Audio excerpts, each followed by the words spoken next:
Hi everyone. Today I want to talk about 4 steps that you can take to be more open-minded in your business. Let's talk about why we need to be more open-minded. And I just want to take it back to the classroom. Perhaps you weren't a teacher before, but I know that most people who listen to this podcast are teachers or ex-teachers who now have an education business or are looking to start an education business. And the thing is, with not being open-minded, it's kind of this easy thing that we can do. When we're in school, it's quite easy to be a little bit narrow-minded. Don't shoot me, just listen. Because that means that if we're following all the rules and the processes and just being very narrow, it means that it's not our fault, that the circle of control is not within our reach, it's not something we can change. And obviously, there are elements of change there. Many people will not try and change that at all. You've either started a business or you want to start a business, so there's a desire there to start changing some of the things. And it got me thinking, why do we just accept this narrow-minded set way to do things sometimes in teaching? And I think it's just a survival mechanism. Because there are so many hours involved, there's no reflection time, it literally feels like you're continually on autopilot. Like there's no present moments, there's no being able to step back and reflect. And so if we accept that we have to do things a set way and there's no open-mindedness about it, then it's a way to actually cope. So it's not that what we did then was wrong, it's just about a recognition of, oh, hang on, that might make me a little bit more narrow-minded, maybe not as open-minded, and I've got a journey to go on. And I think as you go through your journey of entrepreneurship, you tend to become more open-minded as long as you're making the right decisions, exposing yourself to the right people, etc. So this isn't an episode about you not being open-minded. This is an episode about being more open-minded, whatever stage of the journey you are on. And the reason that I think this is important, if I go back to my own experience, I started Classroom Secret, I was tutoring as well, and I was scared of everything. I wasn't open-minded. I thought of ways to do things, and they were very risk-related as well. I was scared about talking to anybody about my idea because I thought they were out to get me. I was worried that they would steal. I couldn't open myself up to anything because of fear. And that's a difficult thing because I didn't put myself out there. Started Education Business Club quite a number of years later. I'm more open-minded. It's definitely in startup phase. I've only just given it like that second boost. And I'm already looking at partnerships and relationships that I can build. But I would have never done that with Classroom Secrets and the tutoring because I just did not have an open mind about different ways to create income and different ways to work with other people. So if you recognize yourself in what I'm saying, how can you become more open-minded? What tips have I got for you that will just really help you broaden your horizons a little bit, change the way, not the way you do things, it's kind of changing the way you are.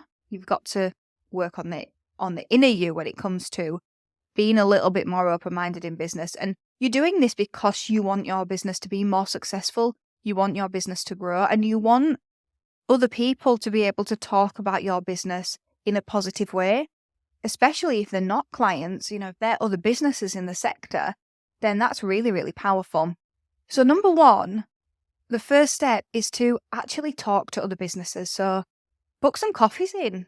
Book some virtual coffees in. I've been doing that recently. That's been so valuable.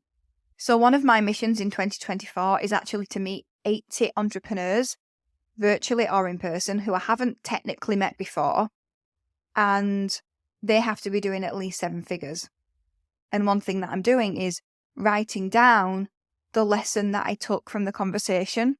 Not that I sat there and asked them a particular thing, but what did I learn from the vibes and the conversation that we had? I'm on 5 at the moment, so I've done quite well because I'm recording this at the end of January. So I've got quite a lot booked in as well. But one of the people that I met was a billionaire. And I might share these lessons at some point, the lessons that I learn over the year. But the lesson that I wrote down there was, let's make money together. Like, that was the mindset.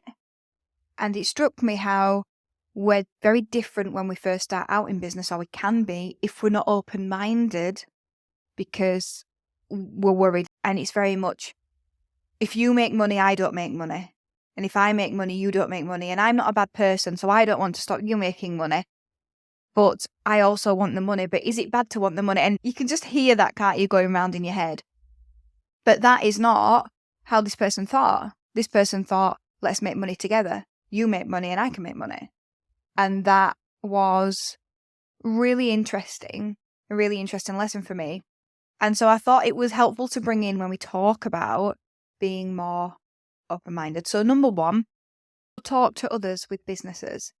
And it might be that there's no agenda. It's just about getting to know each other. You don't have to have something in place.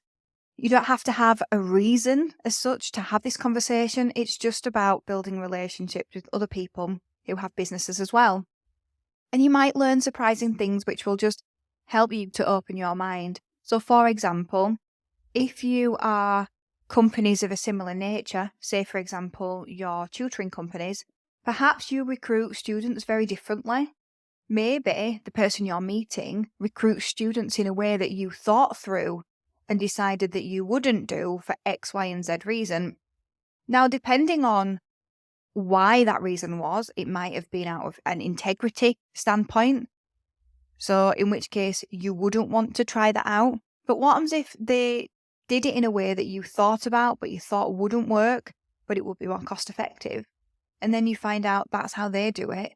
It just allows you to be more open-minded, because what you're doing is you are allowing yourselves to hear what's possible.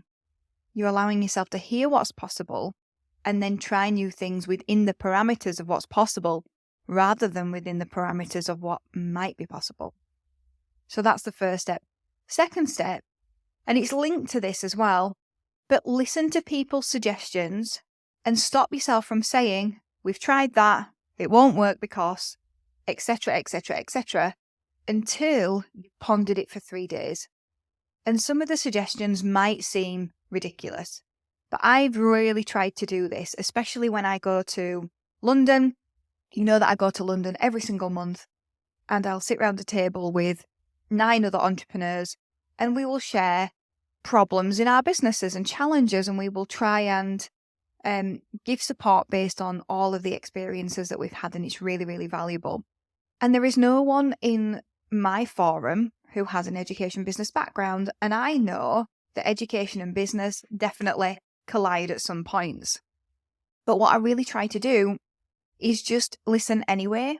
Sometimes the suggestions that are given to me, I think, that will never work in education.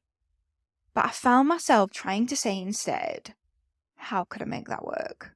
Is there a way?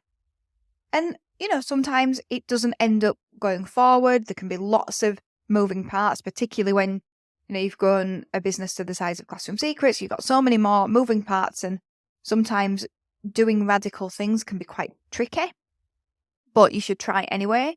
And so I think that's one thing I really try and do now that I want to encourage you to do. Just don't say no straight away. Commit to pondering it and not shutting it down before you've even had a moment to try it, even if you've tried it before, because circumstances change. You might view it differently. There are so many moving parts that decide whether something will work or not, and we're a huge part of it. Sometimes a thing is not going to work because of our attitude towards it in the first place. So that's the second one then.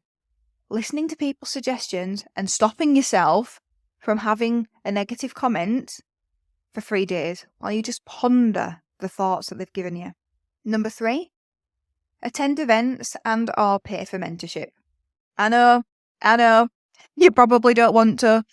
You might think it's affecting your profits. You might not be able to see how it can help you, but that's where you meet the people. That's where you get the new ideas. That's where you give yourself that space and time sometimes to just think. Because If you've been in the classroom and you're still carrying all those habits of, we're just on the treadmill, routine, then obviously it's tricky to get yourself out of that. But mentorship, being able to talk at a different level, at the high bird's eye level with somebody about your business, really, really helpful. Can really open your mind, especially listening to their suggestions as well, or events, because you can meet people, there'll be different speakers on. It'll just give you that different environment to be able to step back and go, let's just be a little bit more open-minded. And the last one may be a little bit unorthodox. Step 4 to becoming more open-minded in your business is assuming the best in people. And this could be family members. It could be competitors as well. Now, I'm not saying this as set up a meeting with your competitor and tell them everything you do. It's not that. But you still can have meetings with them, you can have conversations, and you can be open-minded from what you learn in those conversations. Competitors are not enemies. They're just trying to grow the market like you are. And depending on what your service actually is, I believe that there is space for many of us in the market, not just one. So maybe you want to meet your competitor. I don't know. But it's better to be friendly than to be enemies, because at least then you know what you're dealing with. And so I think that helps you be more open-minded as well, because it's a real direct confrontation of how you might do things and how they might do things. And there's a lot to learn there, whether they are bigger than you, whether they are the same size as you or smaller than you. There are still things that you can learn just by being that little bit more open-minded. So I hope that's given you some food for thought today. I hope that you're going to go away and think about whether you need to be a little bit more open-minded, how you can just stretch that, because I'm always trying to stretch how open-minded I am. Not in a way that's going to damage the business. I'm not going to open the floodgates and let all the water pour in. But I am always trying to stretch the way that I'm thinking. And hopefully you're going to do the same too now.